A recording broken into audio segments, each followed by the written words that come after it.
Death threats against human rights leaders and peace activists have significantly increased in Colombia. Still, social movements continue to denounce the lack of investigation into those responsible for the threats. They believe those responsible are paramilitary groups. Our correspondent Natalia Margarita now reports from Bogota.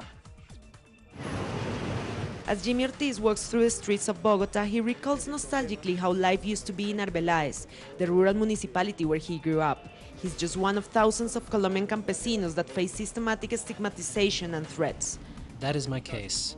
I was a teenager who wanted to finish college and go back to the countryside to engage in activities to benefit the community. But that was not possible in the rural areas because the youth are immediately accused of being guerrilla members. While Jimmy dedicated his time to working the land, members of Colombia's local military battalion started accusing him of collaborating with the guerrilla and participating in criminal activities. The situation led him to flee, but the intimidations didn't stop.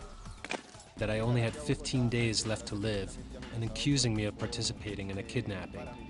Those emails were signed by the Black Eagle paramilitaries.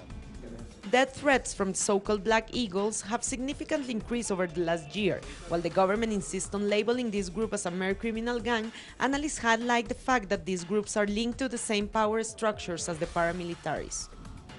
These are powers linked to the local authorities that aim to keep territorial control in order to guarantee their economic activities.